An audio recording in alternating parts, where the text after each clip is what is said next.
we go to public comment, just to get used to this here, we're going to go ahead and read how public comment may be made.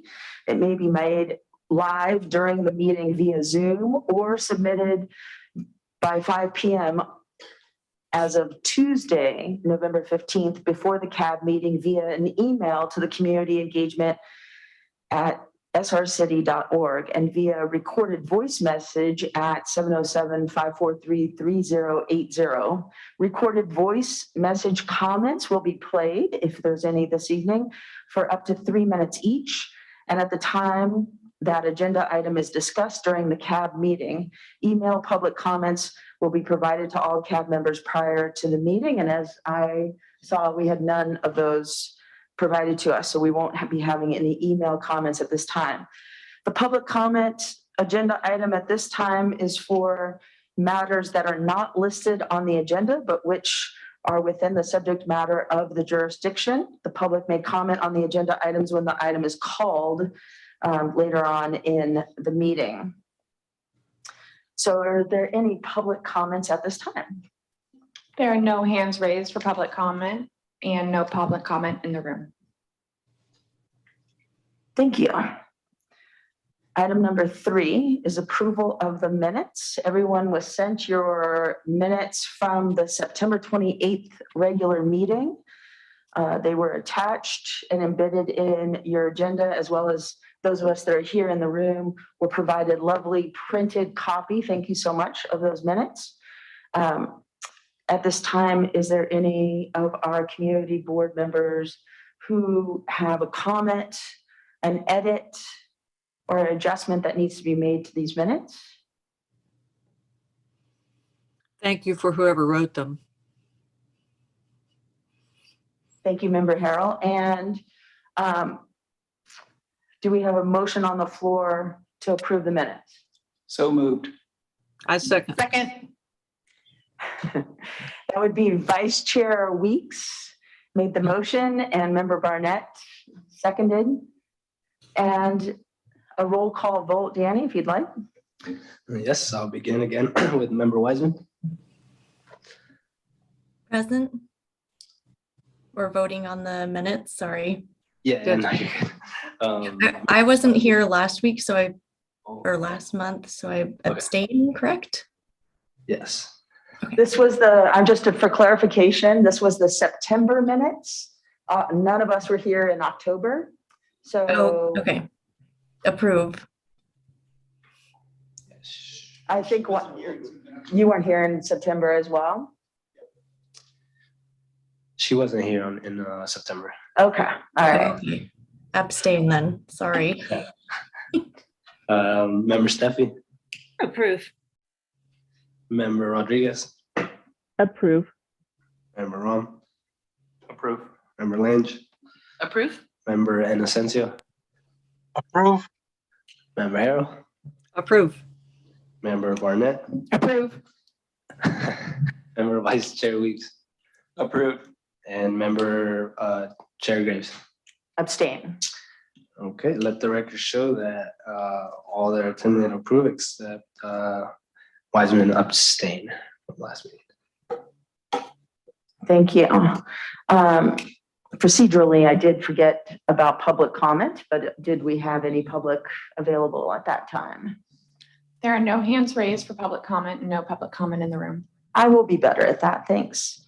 At this time, we'll move on to agenda number 4, and that is our CAB announcements. I'm going to ask that we do our CAB announcements with those that are meeting with us virtually around first before we go to those that are in person. So Member Steffi, do you have any announcements for us?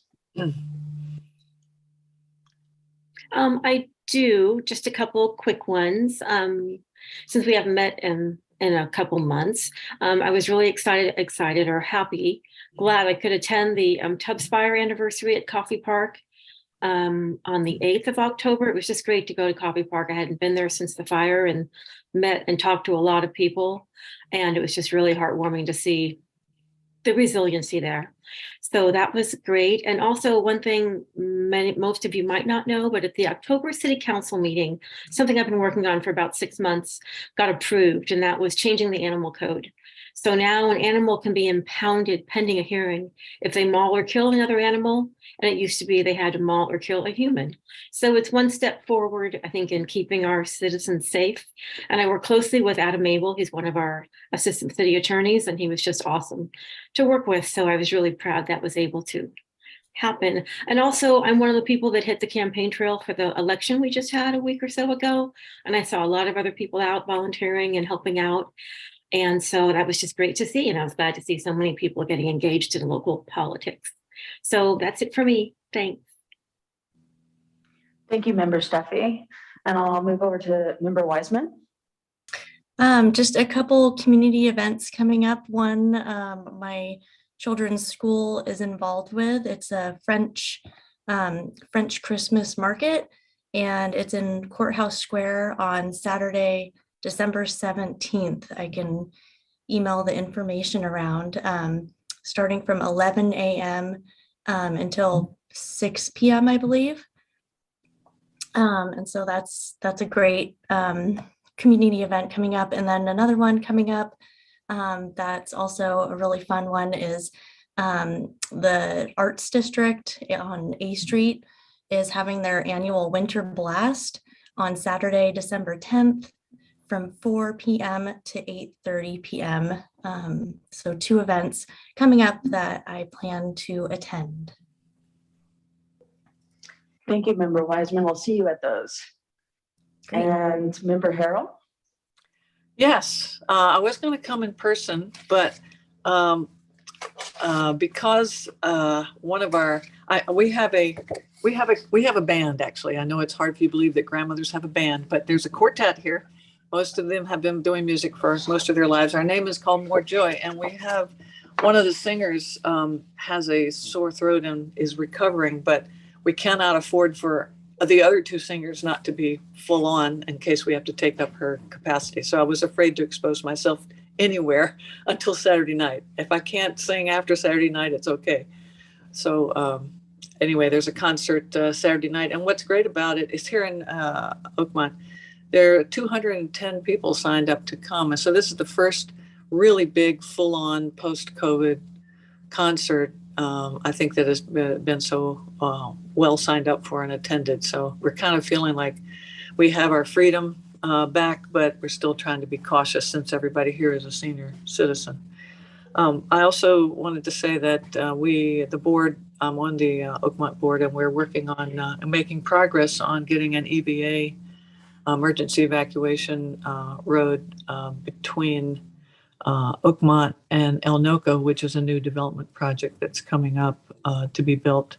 And the EIR, the emergency, whatever that report stands for, I forget.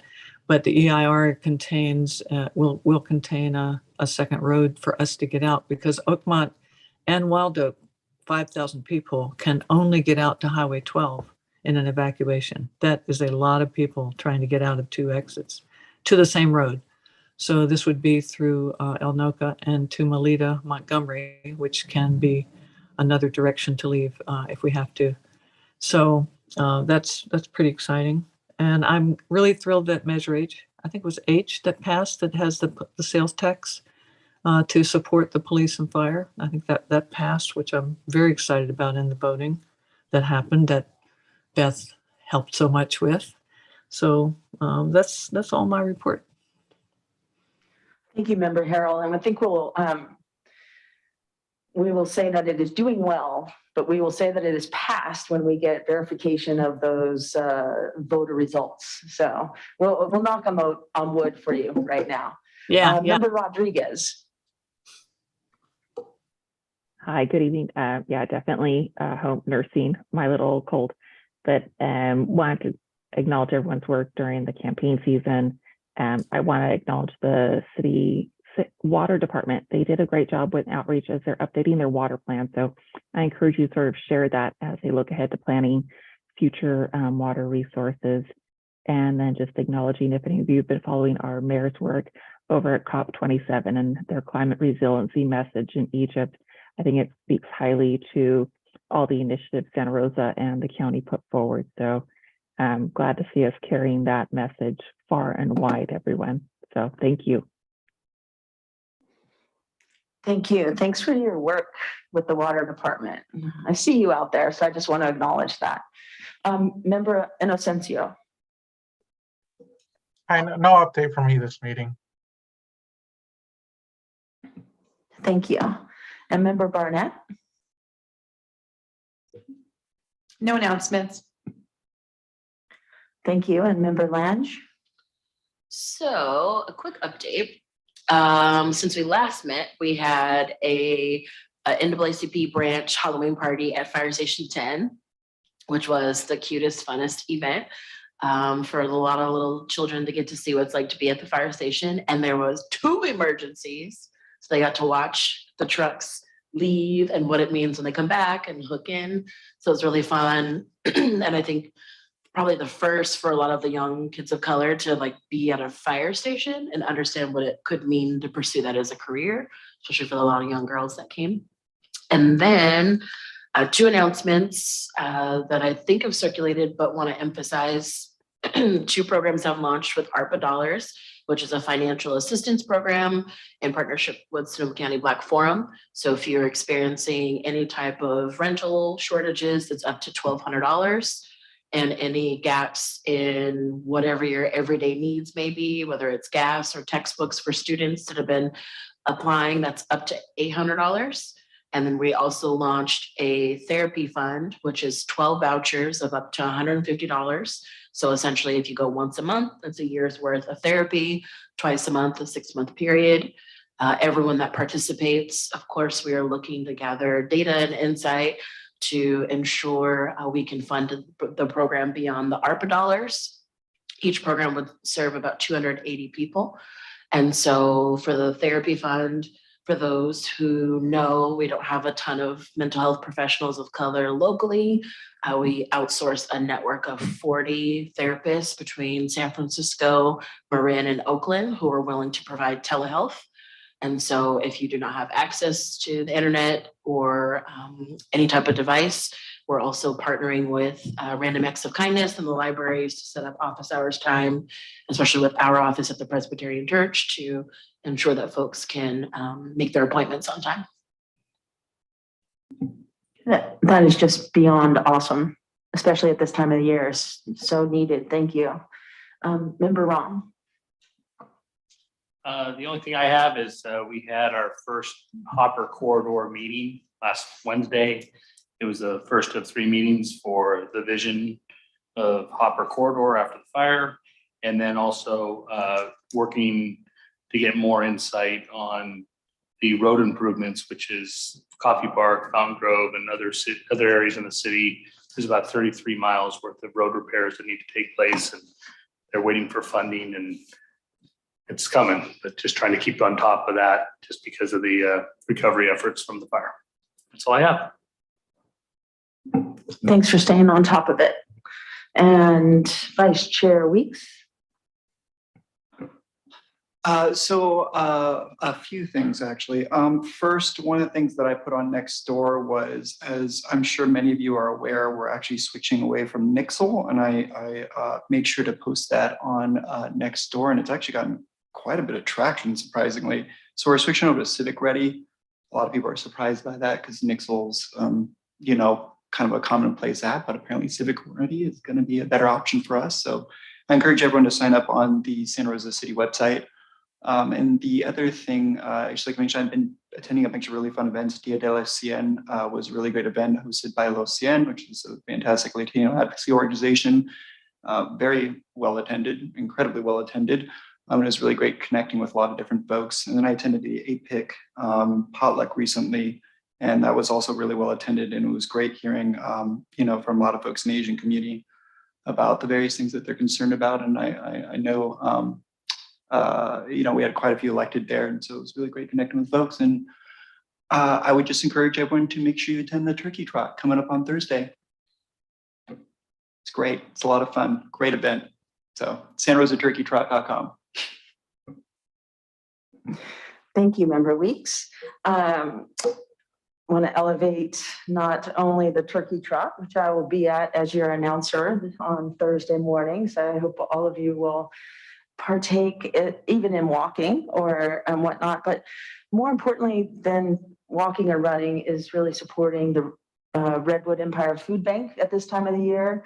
There are many people within our community and outside of our community that come to the Redwood Food Bank and the satellite branches and food centers that are feeling the pinch at this time of year. And I want to encourage people to reach out if you are. Don't do without to actually go to one of these food distribution centers. And those of us that can to donate just a little bit more because they are feeling quite put upon right now. And also want to thank everybody for participating in whichever way you could, whether it was getting out and campaigning or simply voting.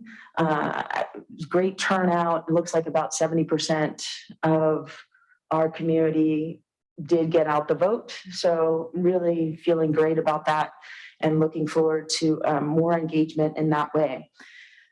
It would be remiss of me not to say that we just held the Hearn Community Hub project last meeting of this phase was right before our community advisory board. And the next phase will take it to a city council for a presentation, which will happen in late January. So be on the lookout for that. And please be sure to still continue to encourage engagement and participation, because this is not the only phase where people can provide input and feedback for the community hub.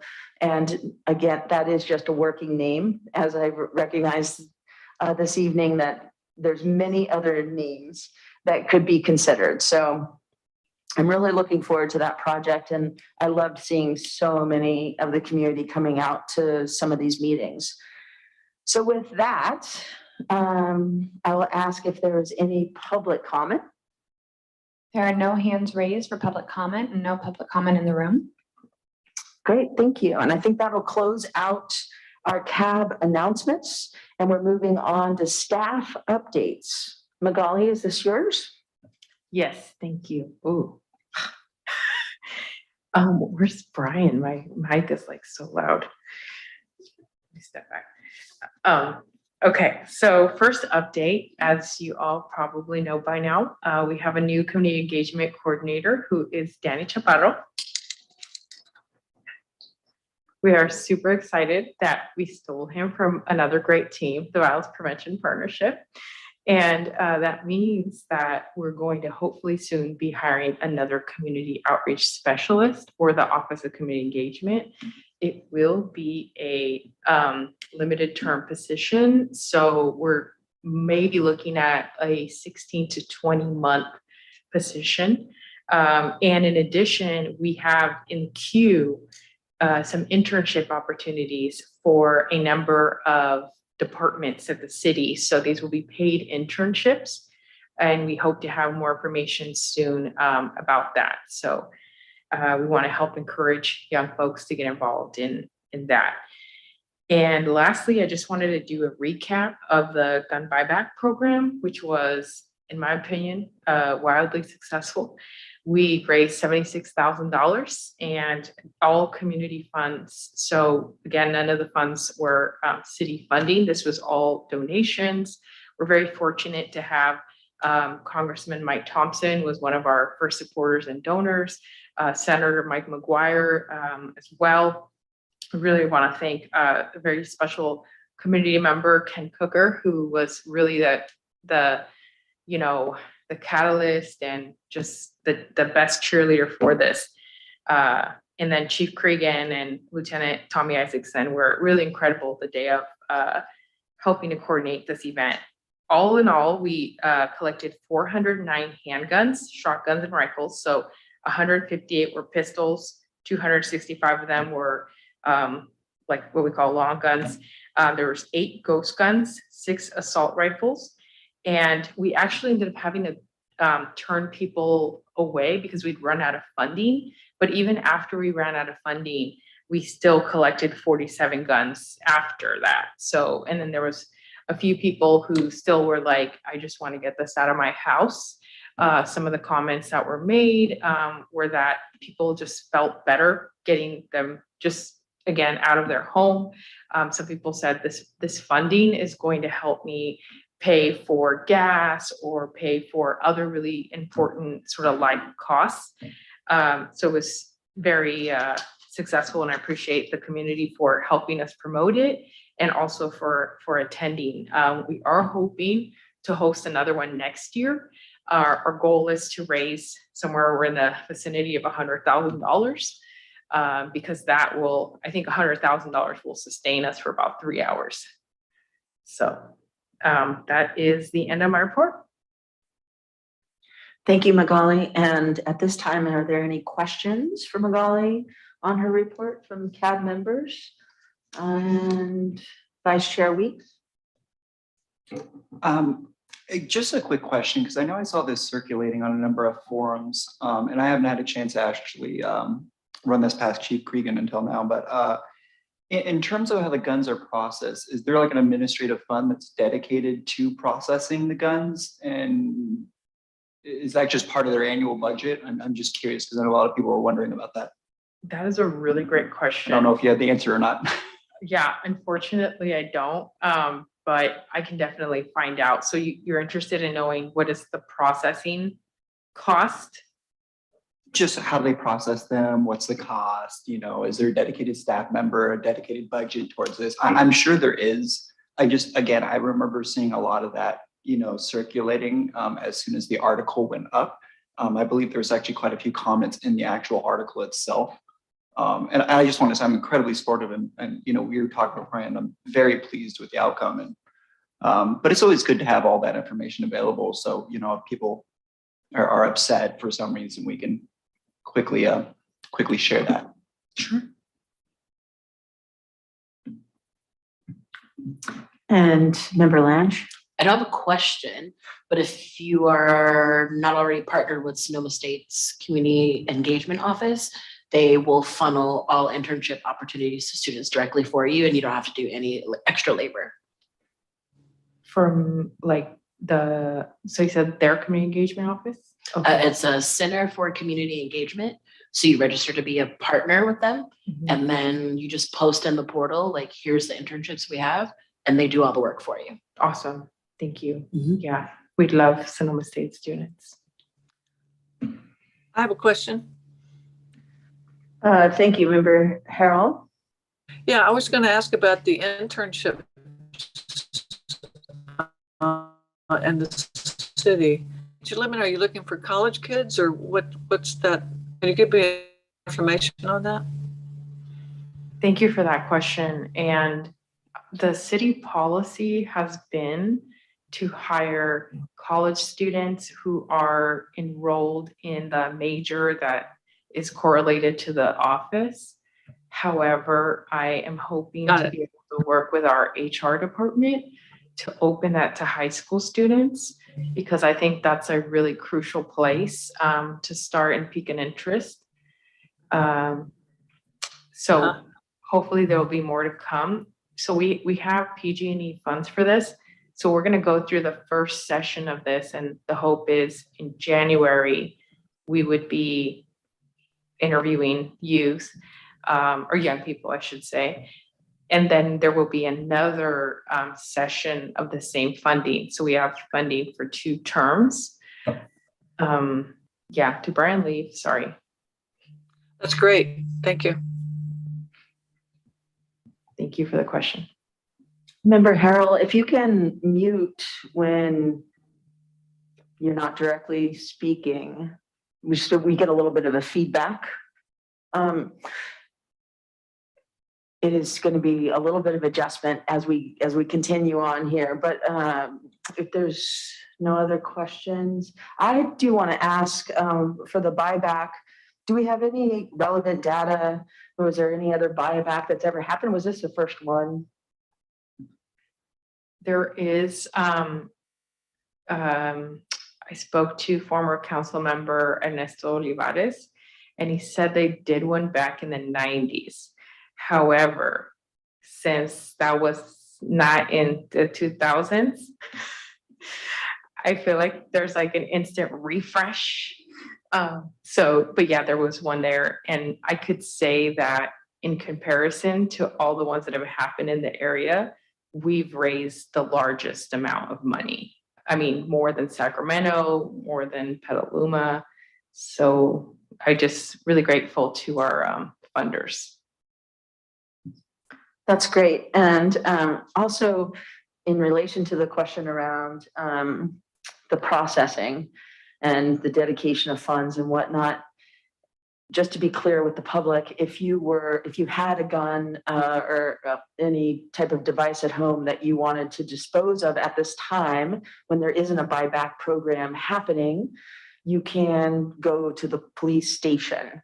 So without the answer to that question as to how it's processed or if there is knowledge around that, we do know that you can contact the police station and let them know, and then coordinate with them how to return a weapon. Yeah, and thank you for mentioning that, because some people did want to submit ammunition, and that's actually costly for us to dispose of that. However, if you go to any of your local police stations, you can surrender it and they'll do their thing. But for the purposes of this event, we did not take ammunition.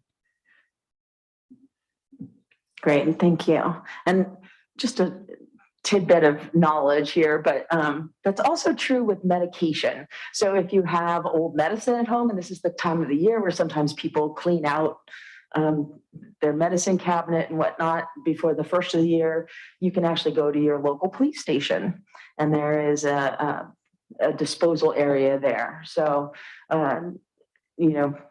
it's a nice thing to know about. So thank you so much for your report and that information, and thank you so much for doing the gun buyback event. At this time, is there any public comment? There are no hands raised for public comment, no public comment in the room. All right, I think that closes out item number 5 in staff updates. We're moving on to item number 6 with our scheduled items. At this time, this is the 2022 Q3 Community Improvement Grant application selections. This is a holdover from last meeting.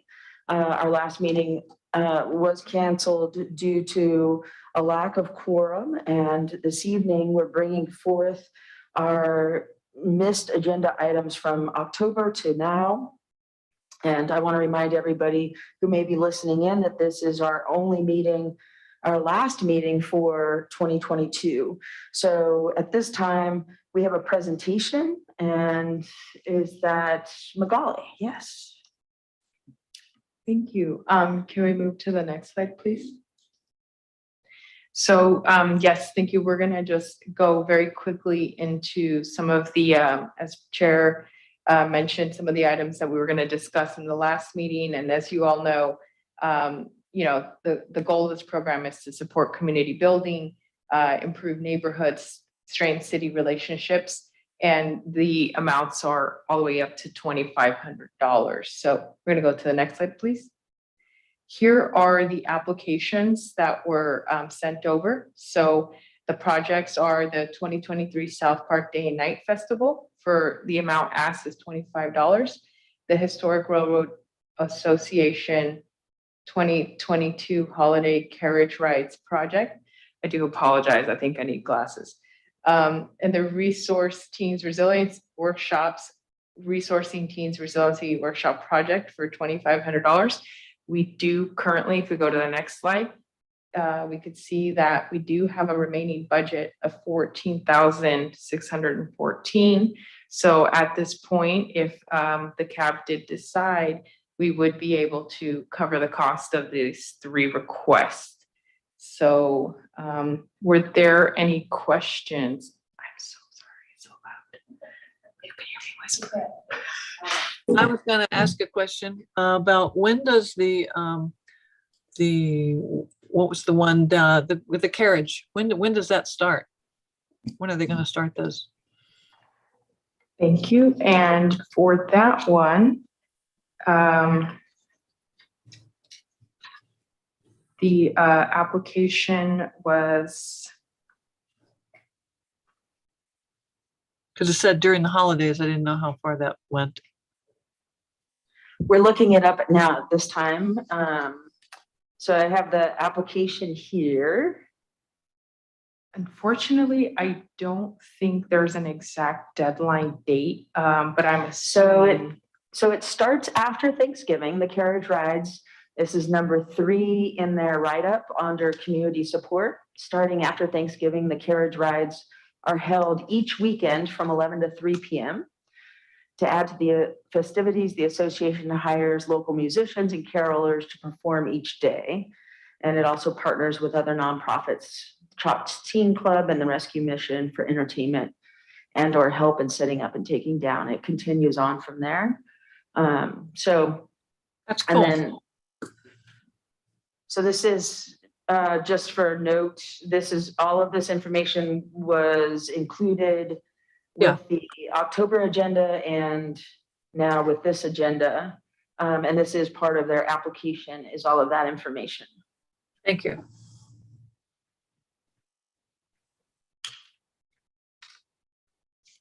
Are there any other, Beth, Member Staffy, thank you. Sure. Thank you. Yeah, on that one, I just had a couple questions. I thought, this is my memory from last year, but can CAB grants fund city permits and city expenses? I thought there was a conflict there. Do you know if that's a conflict or not, Magali? Thank you, Member Stephanie. I did print out your questions. So yeah, I believe the CAB grant can pay for the city permits. Okay. Great, thank you. And also, we did fund this last year, I'm pretty sure. Is there any issue with funding it 2 years in a row or within a certain period of time, or is that not an issue? So no, typically, historically, CAB grants, and I believe this is part of the write-up on the CAB grants, is that you can't apply, once you gain a CAB grant once, you can't apply during that 12-month period for a second one, but once that 12-month period is exhausted, you can apply again. So this would then satisfy that. Okay. Thank you. Magali, did you have my other questions there or? Yes, I do. Okay. Is it okay if I read? Sure, go ahead. Thank you. Appreciate it. So for the if it's okay to talk about the South Park Day Night Festival, to move on to that one, the question was about, can CAB grants fund another city service such as the park rental, which is, I think, similar to the Yeah, city it's like the permit same, situation. pretty much the same question, and that's been answered. So thank you. And in terms of the date, I can. Yeah, I read the proposal. I didn't see it. So the Day and Night Festival is typically in September of each year. And so Okay. this one is applying for next year in September. It's an annual event. It's been happening for, oh goodness, over a dozen years, I want to say. So And the fact that it's in September, there's no problem with them spending the money in September if we approve it now with these funds in this quarter? correct. Great, It was a wise move to apply now. right. Thank you. Were there any other questions that Member Steffi had right there? Yeah, the last question is regarding the Resourcing Teens Resiliency Program. Will this program start in November? And then is there any data that these workshops would be well attended?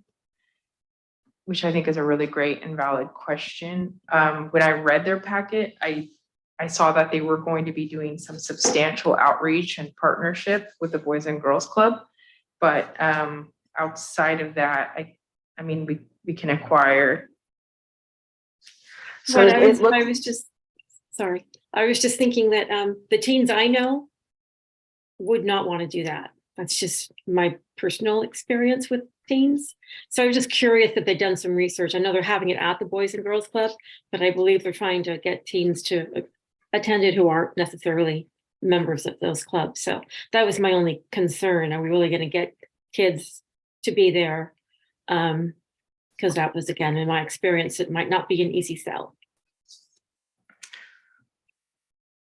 So, and I want to address that question, and I'm sorry, I didn't know your questions prior to the meeting.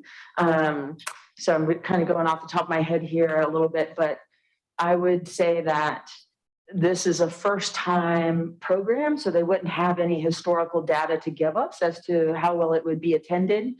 And typically at a Boys and Girls Club, the teens that are attending are kind of the tween, the 12, 13-year-old age group.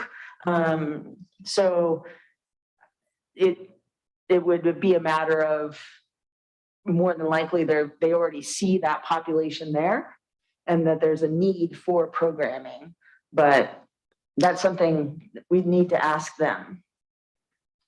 Right, they're aiming 7th to 7th graders to 12th graders that's their target. And I know it's the first time, but also I believe they're just using the Boys and Girls Club space. They're not necessarily going to have those kids participate. So I just wanted to do my due diligence and read it and then, give it some thoughtful analysis before we said yes. So that is the extent of my questions. Thank you, Magali.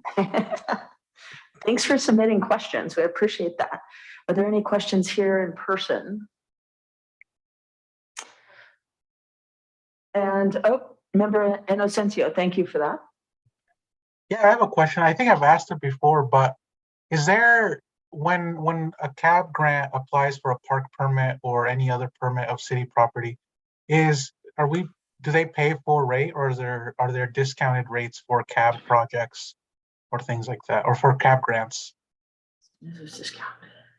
I don't believe there's any discount. It's at the regular community rate. Okay, thank you. It seems like a large part of the expense, right? Or a large part of the grant.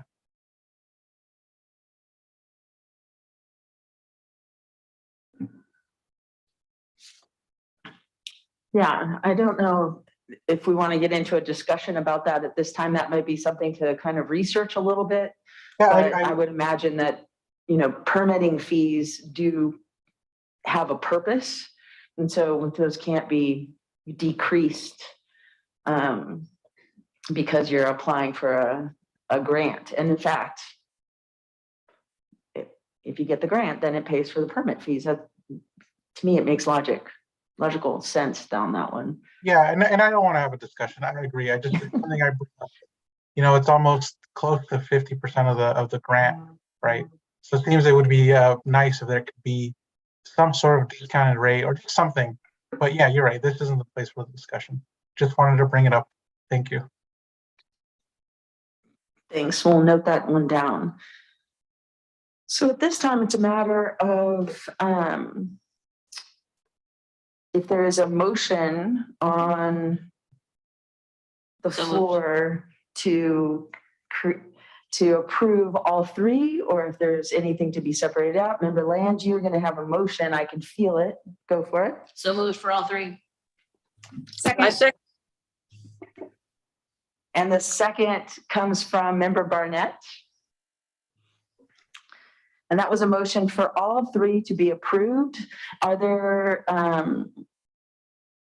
any dissensions about that? Are there any need to pull any of the CAB grant applications out? Seeing Member Rom. I was just going to say that the carriage ride, it goes from 1126 to 1224. The carriage rides go from 1126 to 1224. 1224. So day after Thanksgiving to Christmas Eve. Thank you. So not seeing any need to pull out, the motion stands, but we need to go to public comment first. There are no hands raised for public comment and no public comment in the room. Thank you. And we'll go to a roll call vote. Danny? All right, Member Wiseman, Approve all three. Member Steffi, Approve. Member Rodriguez, Approve. Member Ron, Approved. Member Lange, Approve. Member Inocencio, Approve. Member Harrell, Approve. thank you. Member Barnett, Approve.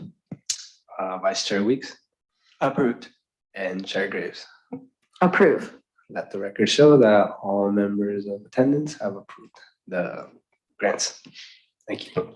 Thank you. Thanks for all of the discussion and questions. And I just have a question for staff, if we could, excuse me. If we could possibly get a list of all the grants that have been approved prior to our January meeting, because since we're not meeting again until January, excuse me, that little tickle is not going away. Our next meeting will be in January, which will be another approval of grants itself. And now we will have less than $7,000, I believe.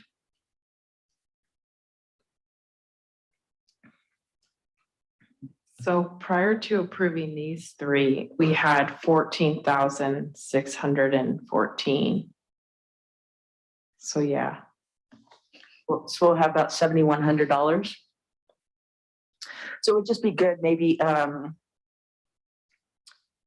have a breakdown with that presentation that we'll have in January, but to have it a little bit sooner so that we're ready for that. And also want to put out there to the public and to all of us here, as I am struggling with that little post-nasal drip thing that's going on at this time of the year, to please get out the word as best you can that CAB grants applications are being accepted right now through, I believe, December 30th. I think we put it a little bit into January. We'll look it up and we'll address that. We'll look it up on the computer now and and find that out. And it would just, this is the time of the year where it can get missed by a lot of people in the community. And that $7,000, which means that we have, 2+ grants to give out, could be really beneficial going into next year. So I just want to bring that to everybody's attention.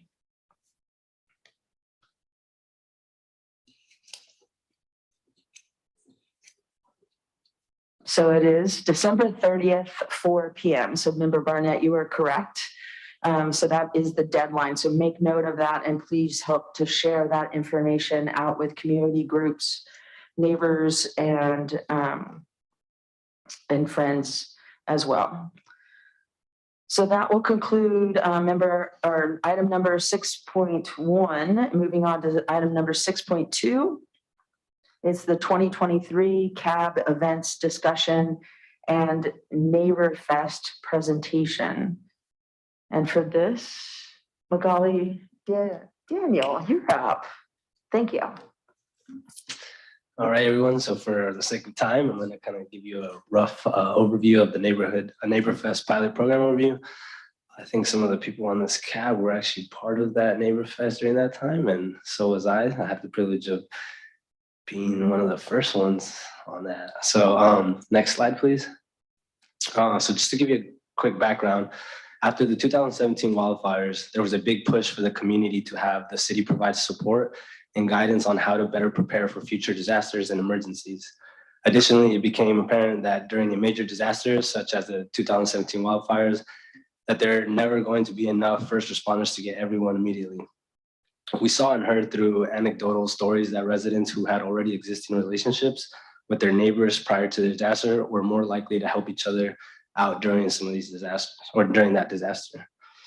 The Office of Community Engagement was tasked with researching different models and programs regarding community resiliency. And during this research, the Office of Community Engagement was contacted by staff from the city and county of San Francisco's Neighborhood Empowerment Network.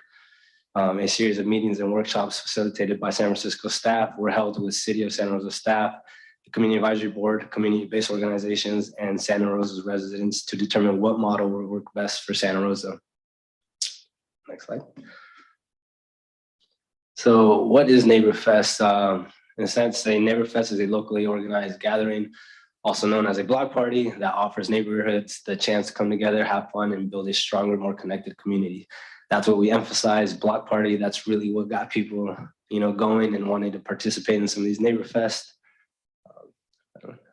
Next slide.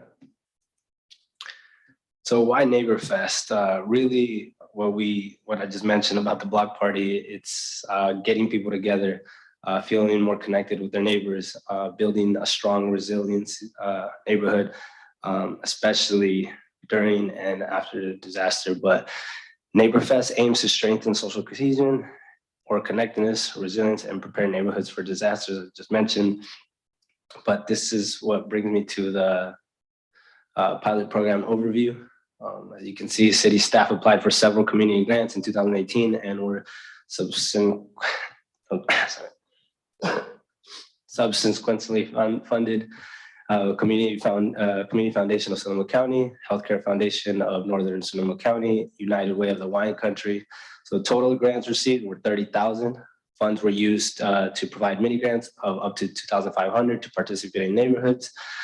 This was for translating materials to Spanish, purchase additional program supplies and materials for the events, such as pens and binders, etc. Yeah. So these applications were sent to existing neighborhood groups and associations in the summer of 2018. A total of 8 applications were received and all 8 neighborhoods were selected to participate.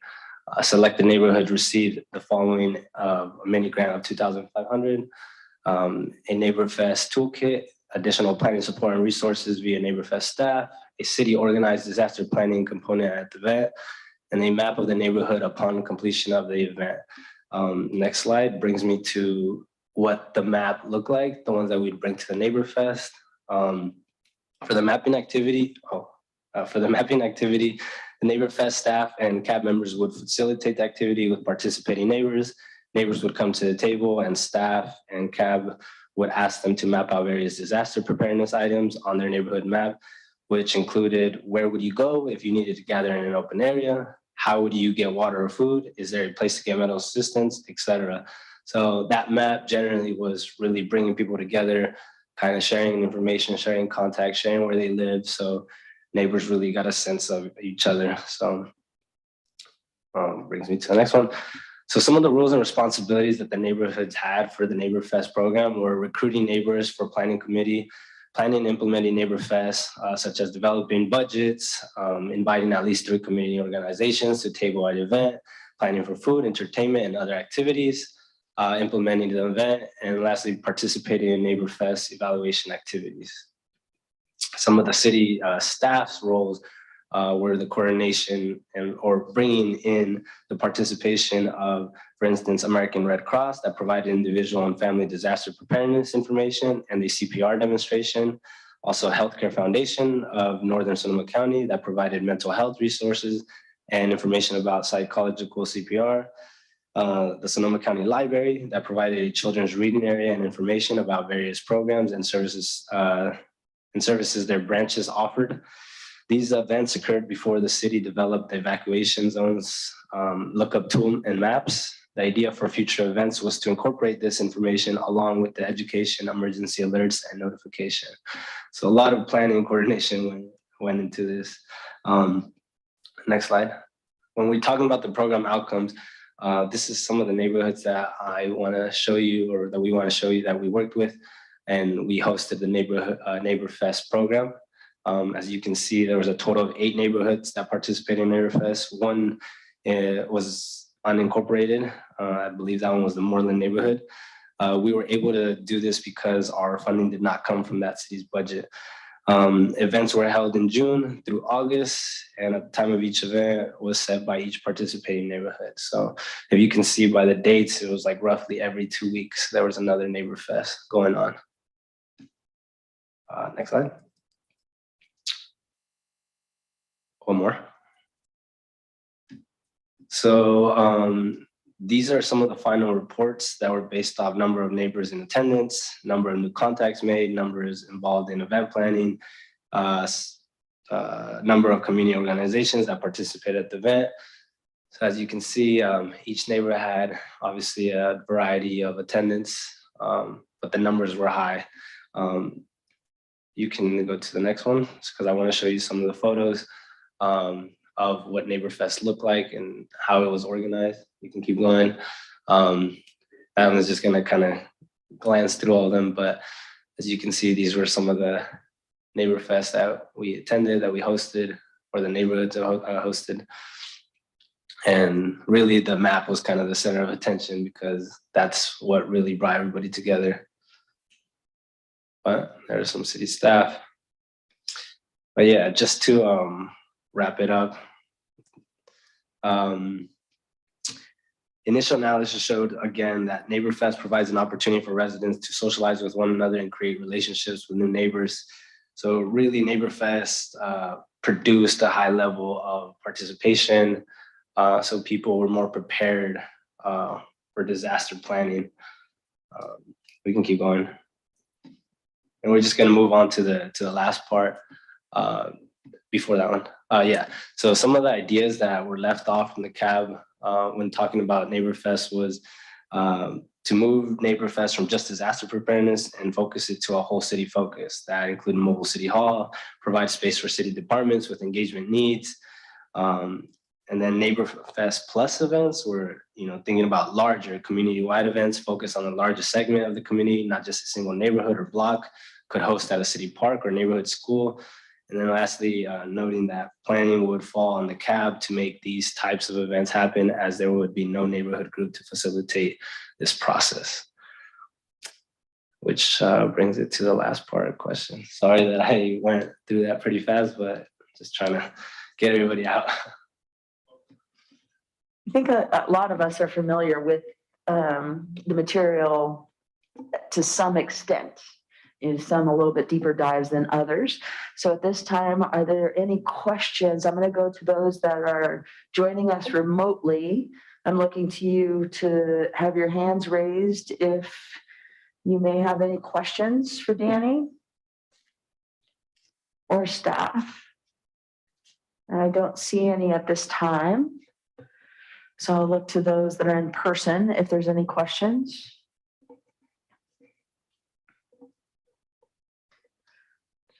Member Rom? Do we actually have funding for these for next year? Yeah.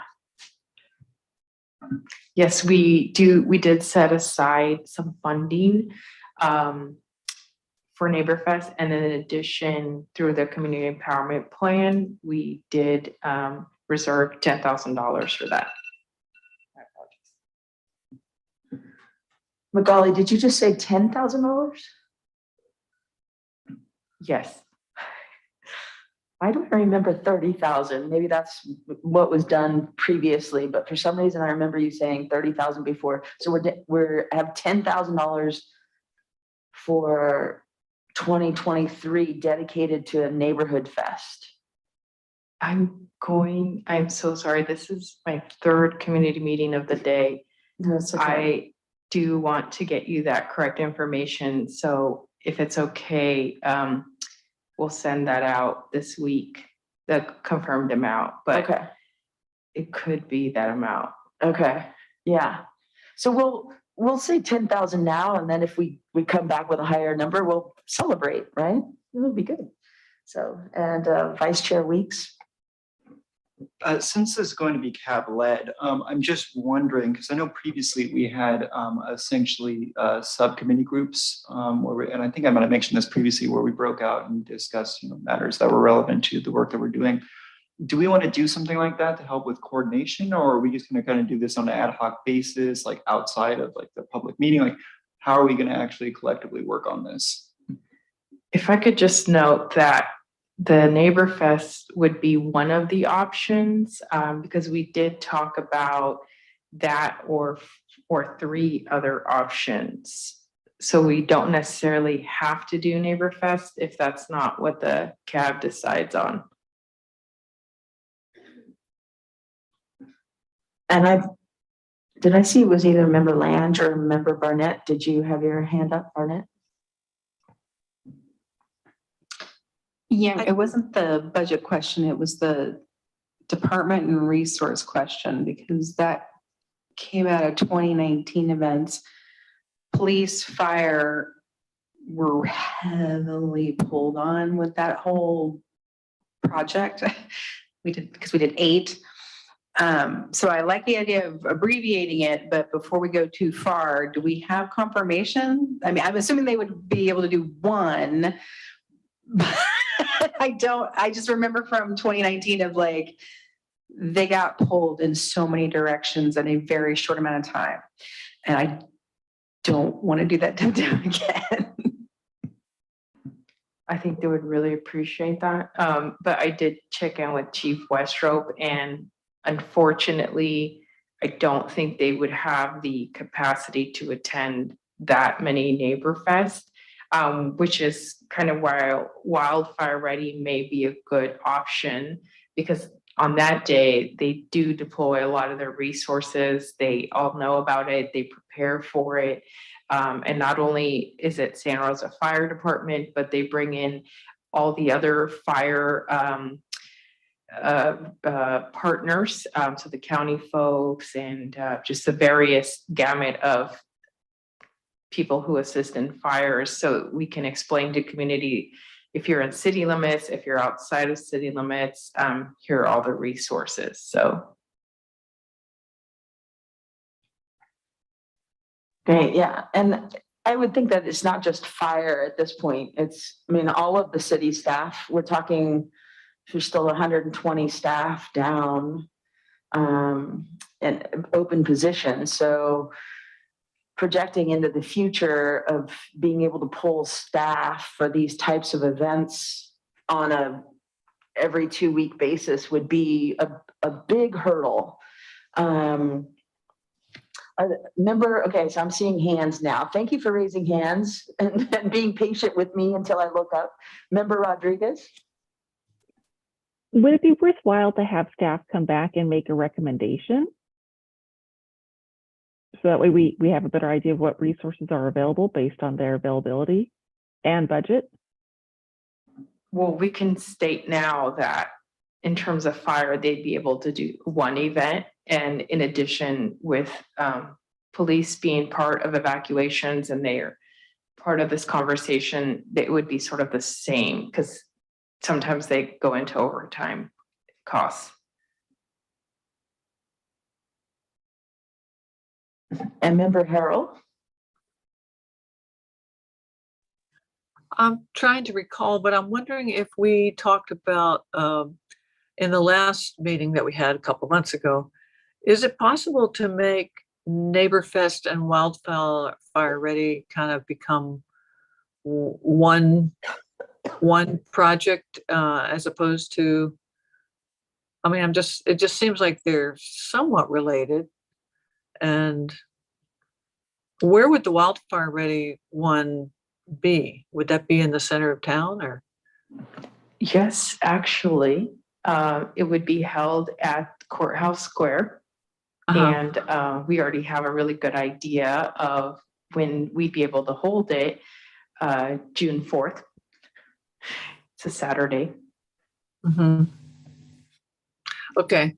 And so a Neighbor Fest, are there any neighborhoods living close to the Courthouse Square? Which I think of, you know, Neighbor Fest is also doing some safety measures in that event, and it seems like fun. It just seems like it might be more fun to come to something with about wildfire that also has some neighborly stuff going on. I don't know how to explain it. Maybe I'm not articulating it very well, but make it more fun. So, And Kind of one more brings- comment, I think it'd be better to do one well.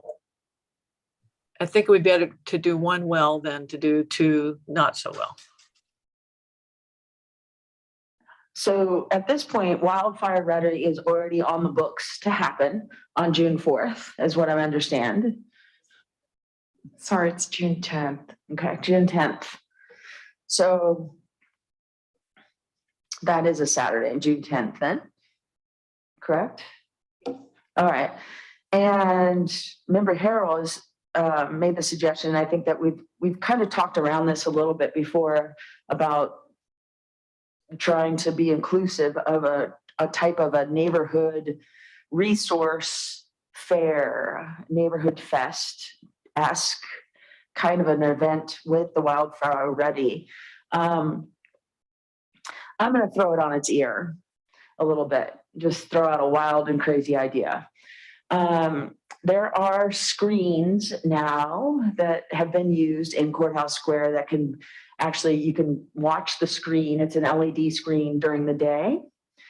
And I think between now and June 10th, we could, as a CAB and as the community engagement department, actually put it out to our community in different neighborhoods to challenge them to have a community gathering within their neighborhood, and maybe develop some materials that would get them to get to know each other, to get to know their resources within the neighborhood. And then maybe we could have a roving camera recording of these different neighborhood mini fests that would be then shown on the screen in Courthouse Square, and information for neighbors that would be coming down into Courthouse Square, but also to highlight neighbors that are out there, whether it is in Oakmont or if it's over in Coffee Park or something like that, if they're doing their own event and showing them live on the screen, or maybe even if they were the week before, showing a videotape footage. Does that make sense? What I'm saying here is that there's like a citywide event, but it doesn't all, we don't all have to be in the same place. We've learned that, right? During COVID, that we can actually be at different places and still commune with each other. So maybe taking advantage of a little bit of technology. I like that. It's a crazy idea, but there you go. Like it.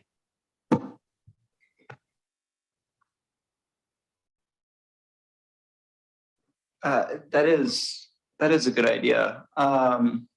And now I'm kind of noodling over other things we can do. But if we were to do kind of a downtown centric one-off, is there a possibility of essentially allocating some of our bus services? That do we still have that red train bus thing? I don't even remember what it's called off the top of my head. Rosie, thank you, the trolley. If we could launch that and have that, you know, in perhaps like the Roseland neighborhood or some neighborhood that, you know, nearby, to help, you know, essentially, you know, bring people to the downtown area. And the other question is, and I can't believe I never thought there'd be a day I'd be asking this, but if we were to deploy as much as we want to in the downtown area for this Neighbor Fest, if we were to do one-off, do we have capacity for like all the resources and everyone we want to have down there? Like, I mean, it could be pretty big. Go ahead, Madeline. I was just going to recommend if you would like for me to pull up the site map from our 2022 event to show the number of vendors and resources that we had. Sure. Yes, thank you, Member Leach. So as Madeline finds that, I just want to note that we do have a great amount of capacity, because when the Pride event was held, there were so many vendors and it was beautiful, and there was music and food and community, and I was surprised how much actually fit in the square. So It was mildly chaotic, but yes, it was a lot of fun. It was amazing how many people were out there. and they Thank you had for the reminder. they had a giant stage. Yeah, 16 nights of the Wednesday night market every year since 2017 has been in Courthouse Square, and there's plenty of room. And you can also then close down 4th Street if we need more room. So I don't think capacity is an issue. It's a matter of how to get people there Yes. when you're having a one and done type of an event. And Saturday afternoons are hard. One of the joys of the Wednesday night market is that it's dinner time and people come for entertainment and they come for dinner and they come to watch other people. But on a Saturday afternoon, when there's Little League and soccer and everything else going on in your own neighborhood, it's a little bit harder. So, and June 10th is after school as well. But I will say that time of year, because club volleyball ends the weekend before. So that's when people are like, if you tell them in January to save the date, they'll plan their vacation to leave Sunday or Monday. And I think if we all do our part to like help with the marketing, it could really be a big to do. Because I think that's the challenge that happened for the summers. There are a lot of people who like stumbled upon the square but didn't know what was happening. So I think if we each and then used our network to spread the word, that would help make it be like really well attended. And tell those little leagues to like all the club presidents, bring your people. And this would be the weekend after Pride weekend. So Member Barnett? So the one caveat with all this is that NeighborFest was about interconnectivity within the neighborhood, and specifically the mapping tool and the directory that the neighbors could create.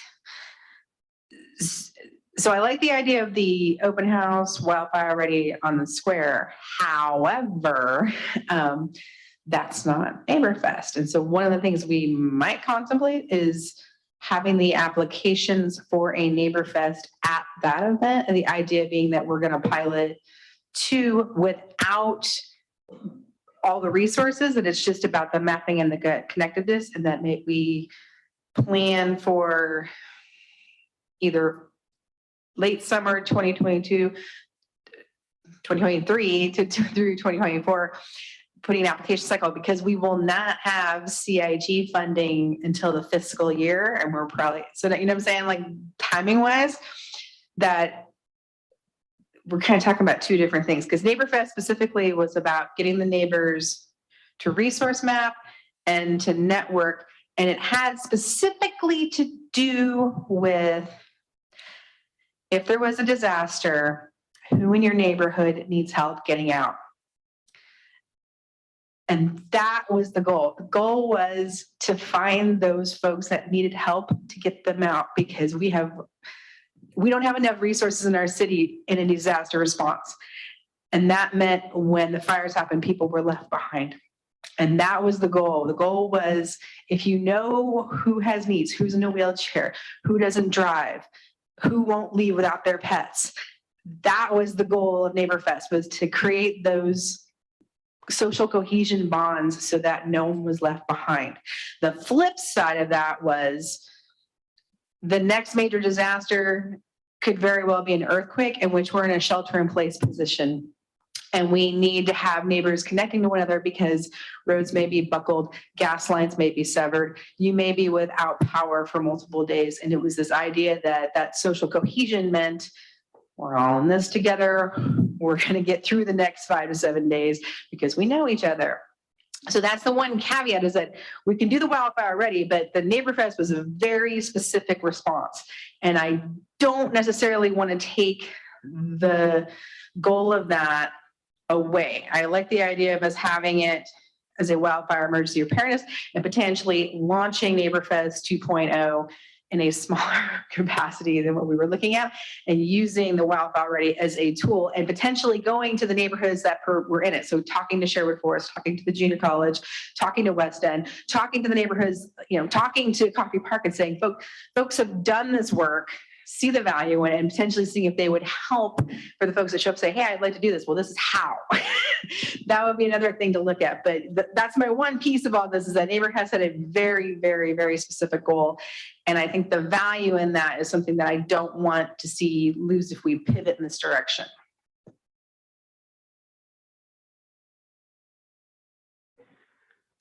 All right, and some hands virtually, Member Rodriguez. I appreciate the staff. And again, this is an informational item, so I'm assuming we're not taking any action on it tonight while we're brainstorming ideas, but sort of building off the conversation. Using the Wildfire Fest June 10th platform, and seeing as how it looks like there is so much space in Courthouse Square, what if we added 7 additional tents with the mapping exercise, building in opportunities for people to then launch NeighborFest 2.0. It gives our members, our council members, a place to station. It gives us a place to station and invite our neighbors and communities to meet us with these maps and to pencil things through and or set up other times to do it down the road with their smaller communities. But we can have sort of micro neighborhood fest tents amongst the larger event. For consideration, again, I would encourage staff to make a recommendation so we can take an action item in our next meeting. Thank you. Thanks, Member Rodriguez, and Member Harrell.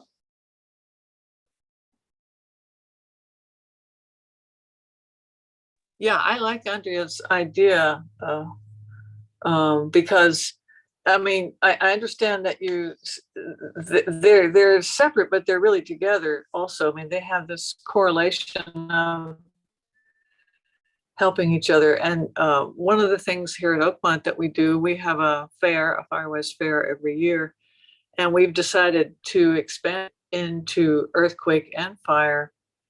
And we have also stations of Map Your Neighborhood. I don't know if you're familiar with that program, but it's pretty much what you're describing in NeighborFest, of trying to get people to know if their neighbors who are in a wheelchair or do they have trouble getting out in an emergency, notification systems, and do you know your neighbors? And actually, Map Your Neighborhood shows that you can only have about 20 homes that are contiguous. That otherwise, if it gets bigger than that, it's too much to handle for a Map Your Neighborhood group. So my street has twice that many homes, so we would have 2 different Map Your Neighborhoods.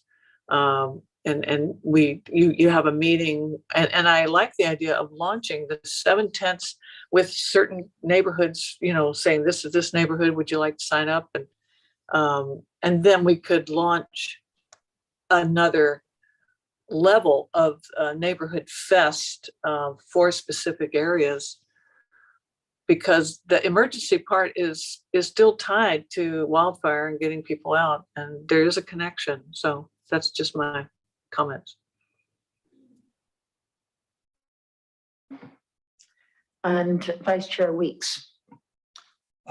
So I think both Member Rodriguez and Member Barnett present really great points. But I will just say, is this one of those situations where we're trying to run before we should start walking again? I think, as we all know, our neighborhood groups have largely disbanded. I know the junior college neighborhood's trying to get together, but I was supposed to get an email from them weeks ago, and nothing has been forthcoming yet. I can't help but wonder if implementing Member Rodriguez's idea is a really great start to essentially creating that foundation again that we lost in the COVID-19 pandemic, and setting the stage for an opportunity to then implement exactly what Member Barnett was discussing, which was the Neighborhood Fest 1.0, which was a really great way to get to know your neighbors. And I would love to do that more. So I personally would propose moving forward with Member Rodriguez's idea, and maybe having tents for all the neighborhood associations available, and then we'll put up signs for them so that everyone knows this is your point person for that neighborhood, so we can start identifying people who want to step up and be a leadership role in their community, and then try to just find ways to create as much connectedness as we can. while also supplying them with all the resources, and then, saying, hey, so this is the starting point. If you'd like to get more involved, if you'd like to take this to the next level, let's start planning for 2024, and let's do something even bigger and better. And let's really, start engaging all our various neighborhoods. So that's what I think we should consider. Okay, so these are all really great ideas moving into next year. I just also want to really acknowledge that we did have some things on our plate as far as what goals that we wanted to accomplish as well. And some of those were, even helping neighborhoods to form associations and the resources behind that. So maybe in January, kind of revisiting, what are all of these options and where are we going from here? We have a lot of great ideas, but it's a matter of what can we actually functionally make happen? June seems like a really far away land, but it's not in the scheme of everything that's going to happen between now and then. So maybe some reality check come January meeting.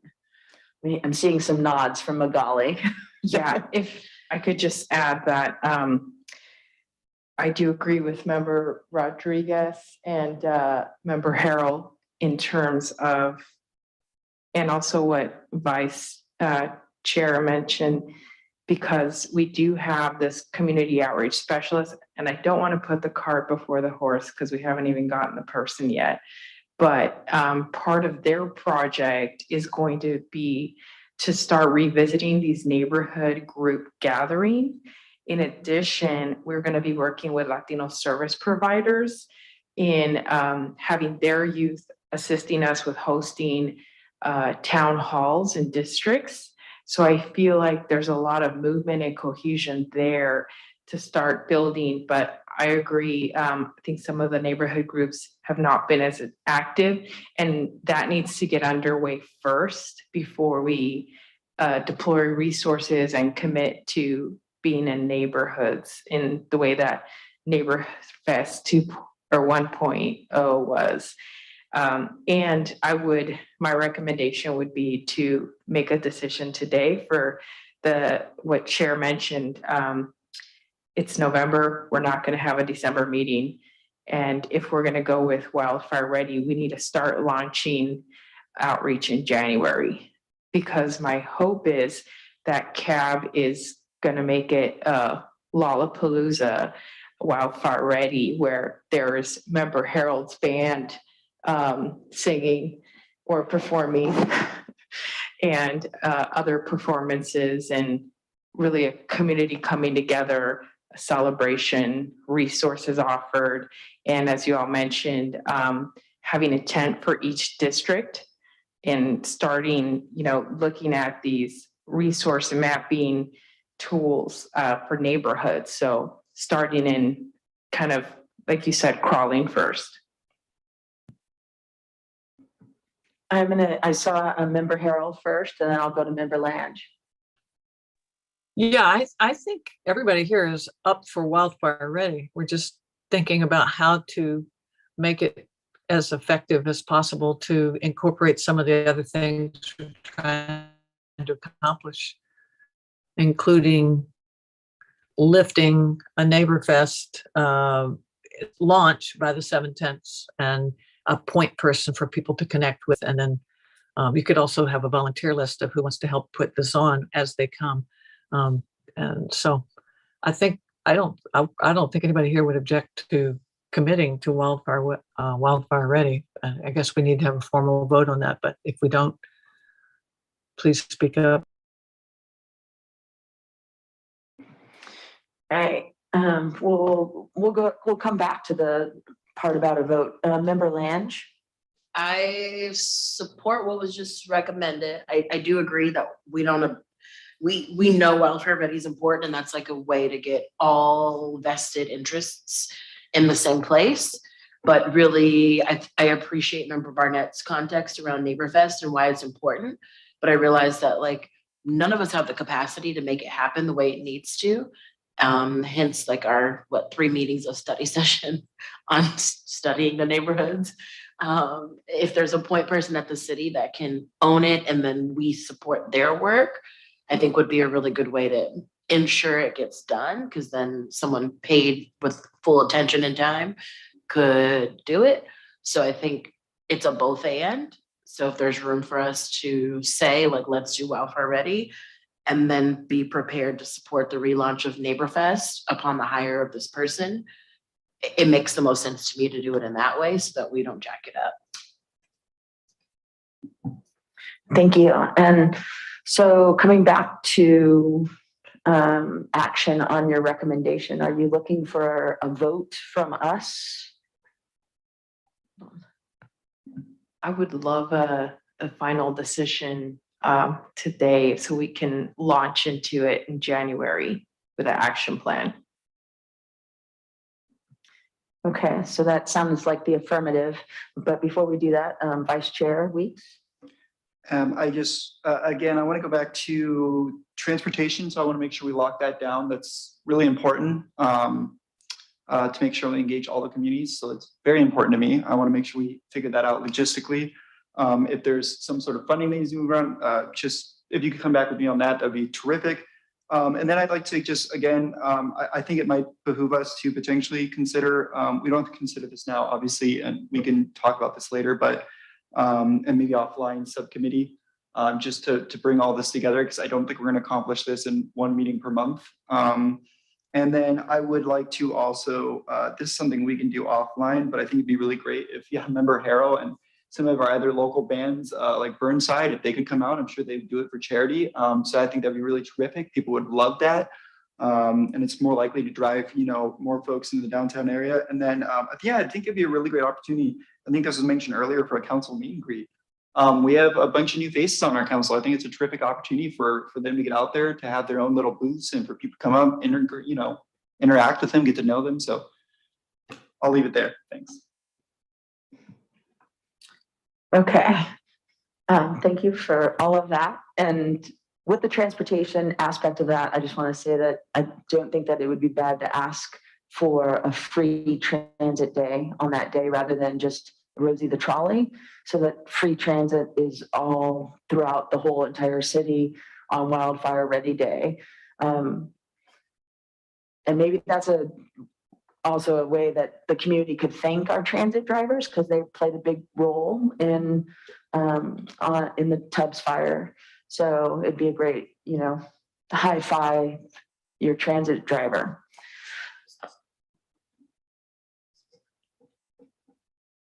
Vice Chair Weeks. Thank you. So sorry. Because this is going to be all encompassing, should we be calling it Wildfire Ready? Can we change the name, rebrand it to Santa Rosa Ready or Community Ready? Or, because it isn't just about wildfires necessarily. Wait, are you serious? You guys messing with me? No, we really do have t-shirts. There really are t-shirts. I have one of them. It's a branded thing. Yeah. So. Okay. So at this time, do we have a motion on the floor to? I would move. There looked like there was a comment. No? Member It was me. Hi. Member Steffi. I was going to say exactly what Vice Chair Weeks just said. I'm a marketing person, have been 30 years. I'm not going to get my neighbors to get up and go to Wildfire Ready. So I think a name change or maybe an augmentation of the name is something maybe some of us can work on between now and when all the, marketing materials go out, if you will. So I'm just agreeing with him. I had the idea first, actually, but you didn't see my hand raised. Thank you for All right, all of you are going to be hired for staff pretty soon, and that way we'll, because you're moving on into the staff arena at this point. But do we need a motion on the floor for this, or is this a friendly approval? I will move that we accept Wildfire Ready. Member Harrell, just a moment. I'm asking staff. Thank you. Oh, sorry. I believe we can take a motion to make it official. Okay, so I'm moving for an approval of Wildfire Ready to be an action item on the January agenda. Is there a second? I Member second. Carroll, you're a second? And do we have any public comment? There are no hands raised for public comment, no public comment in the room. Thank you. And Danny, can you do a roll call vote? Yes. All right. Member Wiseman, Approve. member Steffi, Approve. member Rodriguez. I'm sorry, I'm unclear on what the motion, is it just to come back with a plan? Or is it like we're all in on this? So we're all in, and there will be an action item in January to start the planning project of Wildfire Ready. You're voting on a half-baked potato.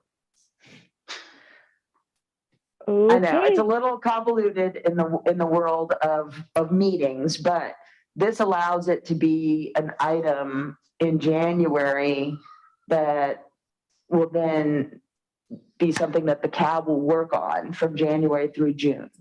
And that way Magali can bring back items for us to approve.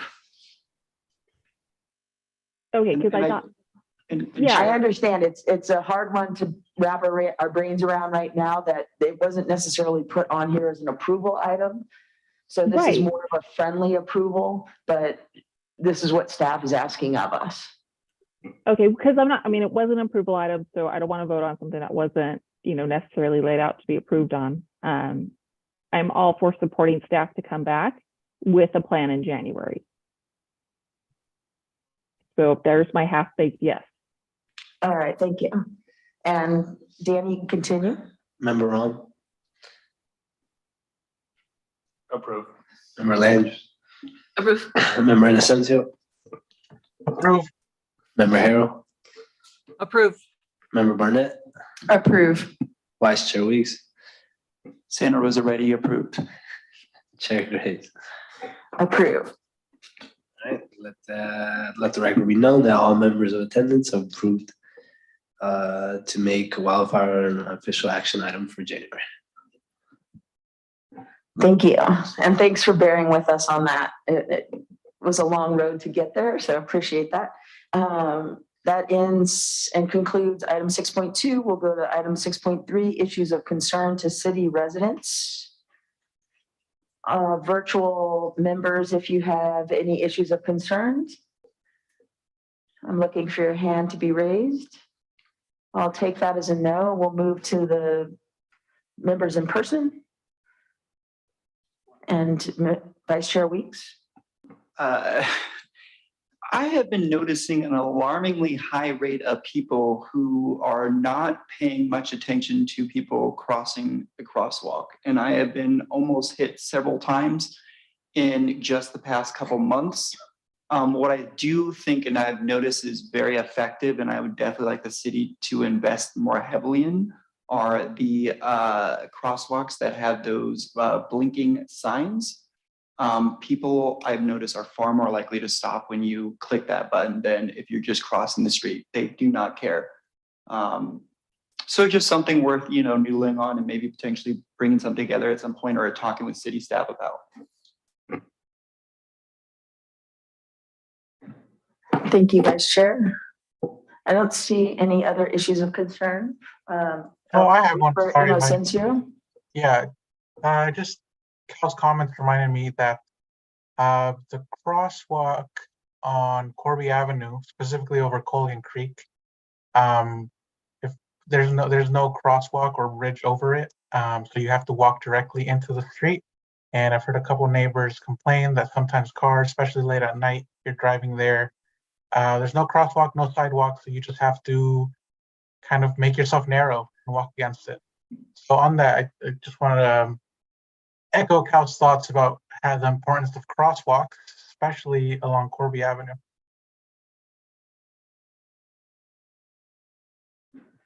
And I want to thank you for that input. And I also want to remind all of our CAB members, and this information is also for the public, that there is the My Santa Rosa app and the site on the City of Santa Rosa website that you can be every day of the week, every hour of the day, you can be making a suggestion or input to the city about these kinds of issues. Please, if you're out there listening to us, don't wait until a CAB meeting and a very risky and dangerous situation in order to bring it up to city staff.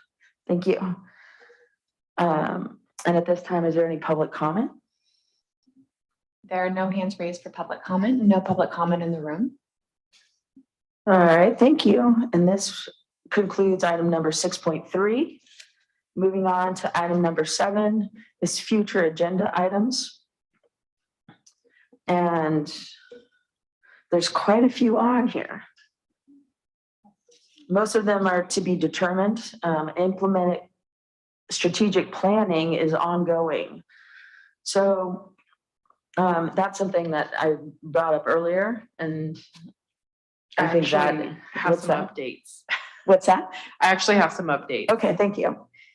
Thank you, everybody, for the request, and we are going to be scheduling for the January meeting the public transit presentation. So thank you, Member Lange. So I relayed the conversation to our transportation folks, and they're going to come and give a presentation on the items that were noted last meeting. And the February meeting, we're going to have in response presentation. They have gathered a lot of great new data on the work that they're doing. And in addition, I'd like to plug our January 19th in response community event. We will be bringing that to CAB as well. However, I think we have the event before the CAB meeting. So yes, January 19th at Elsie Allen High School from 6 to 8 p.m. There will be an opportunity for the community to come and meet and talk to In Response and get to check out the van and all that good stuff. And then March meeting, we have scheduled the Santa Rosa General Plan update. So the general plan folks will come and give us a rundown of what's happened thus far. And in terms of the My Santa Rosa app presentation, I believe they are adding some modalities to that. So I want to make sure we come back when all of that is set in stone. All right, thank you. Other information out there, the implement strategic plan that's of the CAB itself. And it would be good, I think, to have that on the agenda every single meeting, because at this point, like tonight, we didn't really attend to that. And I think that probably needs to be attended each and every time. Out there, Santa Rosa initiative, as you mentioned, My Santa Rosa app and the city manager meet and greet. Seems like some of these just keeps getting pushed back. But it looks like January, March, and February are going to be already full. Is there any other requests of the agenda at this time from CAB members?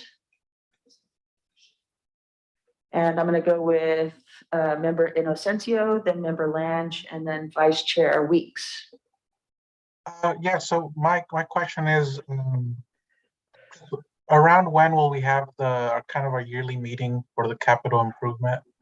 We're meeting with I think the Public Works Department. I forget the terminology, but have we had that this year, and when is it scheduled for in this coming year? Thank you for that question. I believe we had Assistant City Manager Nutt come and speak to us last year. I can't remember exactly what month it was, but I'm happy to add that to the list and make sure that's scheduled. Thank you. So that was it for me. Yeah, thank you. Thank you, Member Inocencio. And that was in 2021. And I think it's election year, after the elections is when we do that. So it would be coming up. It's usually like I want to say it's an M month, a March or a May. So that's a good memory. Member Lange, no? Vice Chair Weeks? Could you quickly refresh my memory on, I think this would be Brown. Is it possible for us to meet the city manager outside of this particular setting so we can just have a more casual conversation, or do we have to be within, this public forum for it to take place with all of us present? That's a great question. We were able to hold a town hall for the city manager, I want to say last February, or this February. We did request for another town hall, maybe to hold in a different side of town. But if that's the CAB's request, I can definitely look into that, either having her attend here, or if the request is to do a more casual meet and greet outside of the CAB meeting format. Yeah, I just feel like that'll be, it's just gonna essentially, I think, accelerate our opportunity to engage with her. And personally, I think starting off the new year with a conversation with, the city manager after she's a year in is a really great opportunity to kind of, start setting some foundational stones for us to really start building on. And so I, for one, would be thrilled if we could arrange something for January, February. But we can, toy with that a little bit, maybe offline and try and figure out that logistically.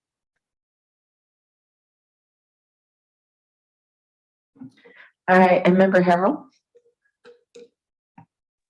I agree with Member Weeks that it would really be good to meet the city manager and early in the year. And I wanted to ask, it sounds like you said that January and February, March is kind of packed.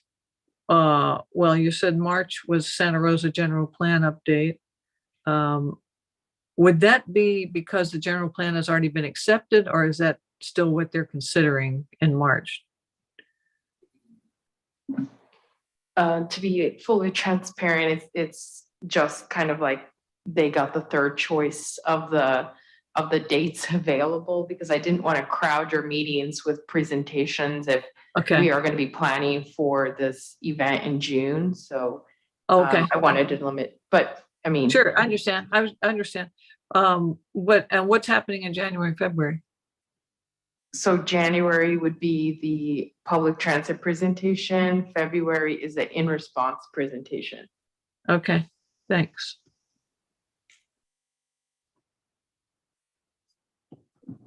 Okay. So I think that pretty well covers it for now. Is there any public comment? There are no hands raised for public comment and no public comment in the room. Thank you. That concludes item number 7. At this time, we are just bunching right up against the adjournment. And before that happens, I just want to say that it has been a pleasure to serve with all of you during this year, this calendar year. This is our last meeting for 2023. We won't be coming all together again until this is our last meeting for 2022. We won't be coming together again until 2023 in January. Magali and Madeline and Danny, thank you so much for all of your assistance all year long. I know that I have always had a lot of questions behind the scenes and a lot of prompts. So thank you for being good sports with me. And thank you for serving all of us really well with all of the great information and energy that you bring to the CAB. I want to wish everybody great holidays and a prosperous new year as we come into it.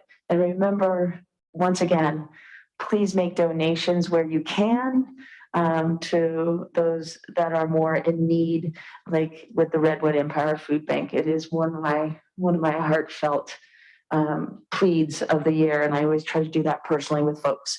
So thank you so much to everybody. At this time, do we have a motion for adjournment? Motion to adjourn. Thank you. Member Lange, Second. thank you, and Vice Chair Weeks on the second. And I believe everybody would be in agreement. Have a great evening, everyone. Be safe out there.